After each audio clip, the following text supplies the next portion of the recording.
Good afternoon friends, मैं Sandeep Singh. Welcome to my YouTube channel Sandeep stock vision.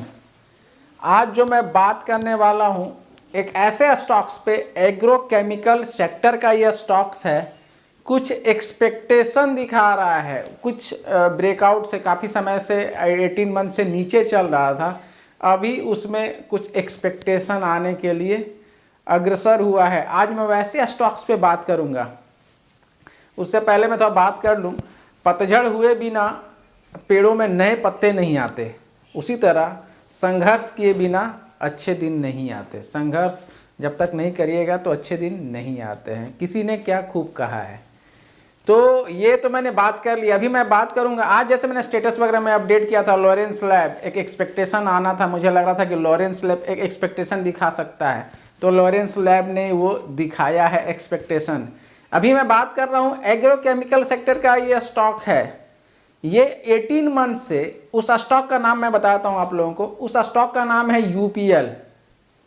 ये 18 month से consolidate phase में था। इसने जो हाई लगाया था सितंबर 2023 में 639 के करीब में वो पहुंचा था, लेकिन वो मोमेंट होल्ड नहीं कर पाया और वहां से ये नीचे की ओर आ गया। फिर अगेन ये फरवरी 2025 में इसने जो हाई लगाया 639 कह सकते हैं इसको, 639 स्विंग हाई कह सकते हैं इसको। लेकिन इसी महीने एक्चुअली फरवरी 2025 में 21 फरवरी 2025 को इसने 651 का भी हाई लगाया है। इसका अगर 52 वीक्स अगर हाई जानोगे तो 657 का है 52 वीक्स हाई। इसने एक महीना में, एक मंथ में 15% तक का गेन दिखाया है और 3 महीने में, 3 मंथ्स में 18% का गेन दिखाया है इसने, यूपीएल स्टॉक्स। अगर इसकी बात करूं, ये 5, 10, 30 short term, long term moving average की मैं बात करूं इस स्टॉक का, तो 5, 10, 30, 50, 100 and 200 DMA on daily chart pattern से ऊपर की ओर है, तो एक इंडिकेशन दिखा रहा है। इसका आरएसआई भी जो 66.4 है, ऑन एन एवरेज आरएसआई, जैसा कि डेटा में बोला जाता है 70 से ऊपर नहीं है कि ओवरसोल्ड जोन में आ गया है। और ये ओवरसोल्ड 70, सॉरी, जो आरएसआई है इसका ओवर 70 से ऊपर नहीं है कि ओवरबॉट जोन में चला गया है, और बिलो 30 नहीं है कि ओवरसोल्ड जोन में चला गया है। थोड़ा समय ये हो गया था RSI.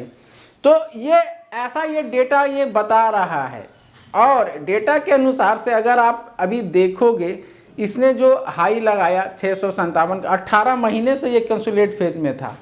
RSI, price of action की अगर मैं बात करूं, चार्ट पैटर्न जो इसका कुछ एक्सपेक्टेशन दिखाने के लिए बोल रहा है। क्या एक्सपेक्टेशन दिखा रहा है? ऑन एन एवरेज अगर आप देखोगे तो 600, मेरे अनुसार से जो एक्सपेक्टेशन का रेंज है 670 से 80 तक का रेंज ये दिखा सकता है। अगर मैं इसका एसएल के रूप में लेके चलूं तो 615 का एसएल के रूप में लेके चल सकता हूं।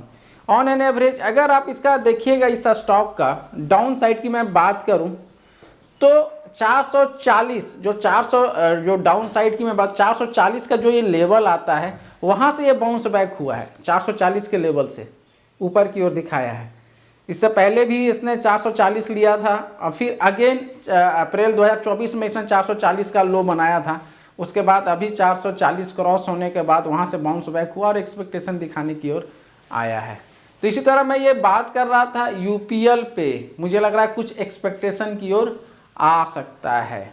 मार्केट भी ऑन एन एवरेज, अभी तो मार्केट निफ्टी जो इंडिकेट कर रहा है, आज तो कुछ वोलेटाइल सेशन है, लेकिन इंडिकेशन बियरिश की ओर ही है, बता रहा है। तो बहुत सारे स्टॉक्स वगैरह आएंगे जिस पर मैं बात करता रहूँगा। इसी तरह वॉच करते रहें। अगर आप मेरे इस चैनल पे फर्स्ट टाइम विजिट कर रहे हैं, सब्सक्राइब करना नहीं भूलें, लाइक एंड शेयर जरूर करें। Thank you for watching. मैं संदीप सिंह फर्दर नए स्टॉक्स के साथ नए वीडियो लेके आऊँगा। नए ब्रेकआउट जो होंगे उस पर मैं बात करूँगा। और मैं अभी स्टॉक्स ऑप्शंस के बारे में भी बात करना चालू करने वाला हूँ कि कौन से ऐसे स्टॉक्स हैं। एक ऐसा स्टॉक्स है स्टॉक ऑप्शन में, अगर आप देखोगे हम लोग 25 मार्च का एक्सपायरी लेके चलते हैं, तो मुझे लग रहा है एक स्टॉक्स जो मुझे दिख रहा है यूनाइटेड स्पिरिट का। अगर इसका मैं कॉल लेकर 1340 का, अगर मैं इसको कॉल लेके बाई करके चल सकता हूँ, इसमें क्या प्रॉफिट, क्या दिस, क्या दैट, जो भी इंडिकेशन आएगा वो मैं बात करने वाला हूँ कि इसमें क्या बता रहा है, कितना आने वाला है, कितना जाने वाला है, क्या ये पैटर्न काम करेगा या नहीं। एक बुल स्प्रेड का पैटर्न लेके मैं इस पर बात करूंगा यूनाइटेड स्प्रिट पर। इसी तरह वॉच करते रहे। फर्स्ट टाइम अगर चैनल विजिट करें, सब्सक्राइब करना नहीं भूले, लाइक एंड शेयर जरूर करें। Thank you for watching. मैं संदीप सिंह।